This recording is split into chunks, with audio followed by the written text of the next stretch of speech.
Hi everyone, this is Unit 1, Lesson 11. EQ is how can we compare and perform operations on numbers given in both decimal and scientific notation form. The learning target is I can translate a given number into scientific notation with negative powers of 10. The verb for today's learning target, we're going to continue on that streak of translating, but specifically what's different about this learning target compared to other learning targets is that we're going to be dealing with negative powers of 10 now. For the brain starter, the question is asking, is the product below greater than or less than 0? How do you know? And if we take a look at the Edpuzzle that we took a look at not too long ago, or if we took a look at any of the worksheets that we've been working on, whenever there's a negative exponent, which we have not exactly learned how to apply yet, we're going to be moving the decimal point to the left instead of the right. So if we see this negative exponent here, we're going to be moving the decimal to the left. So we're going to move it to the left 5 places, 1, 2, 3, 4, 5, and that's going to give us an answer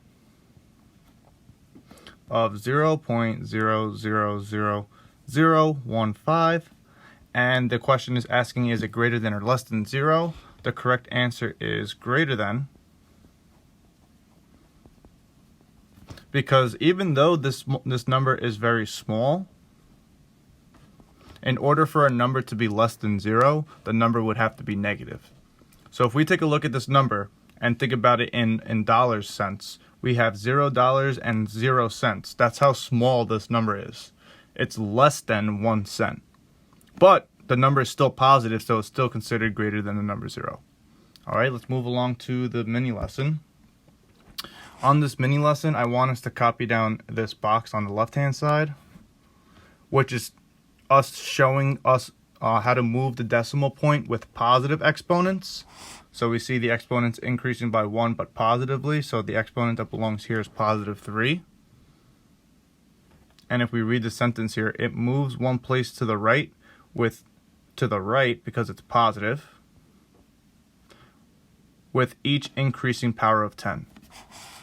And over here on the right hand side, the right table, we see the decimal point moving to the left every single time there's a negative exponent, and as that negative exponent increases. So we're going to be moving to the left because it is negative.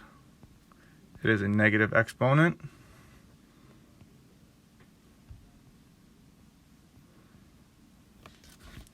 And over here, we move the decimal point to the left 1, 2, 3 places. So that means this exponent is going to be negative 3.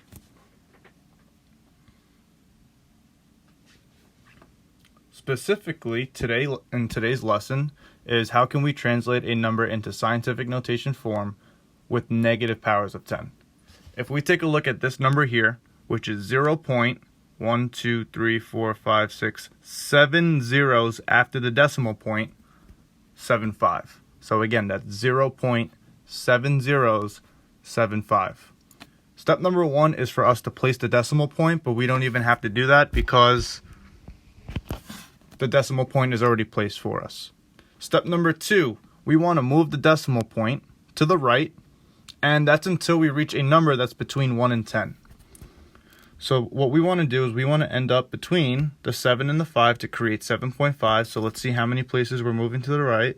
1, 2, 3, 4, 5, 6, 7, 8 places. So now our new number is 7.5 times 10. And we know that since this is a very, very small number, that it's not a positive 8. Since we moved 8 times, it is a negative 8.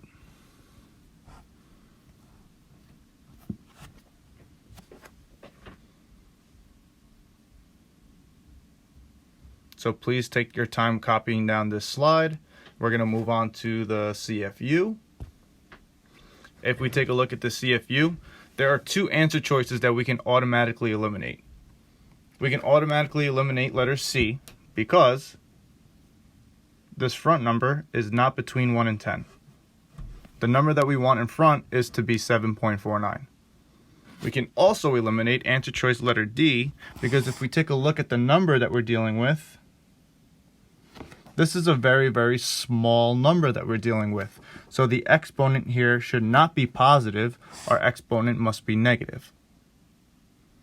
But now let's take a look at how many times we're moving that decimal point until we reach 7.49. We're going to move 1, 2, 3, 4, 5, 6, 7 places. So our answer is 7.49 times 10 raised to the negative 7th power. And to not B, our answer choice is answer choice A. For the last two parts of our Cornell note, we're going to copy down questions 1, 2, and 3. Write it out in standard form. Make sure that when you submit this Cornell note that you have questions 1, 2, and 3 answered. And you are also going to be going to the closing and completing this closing question as well. If you have any questions, please feel free to reach out to me. Thank you and have a great day.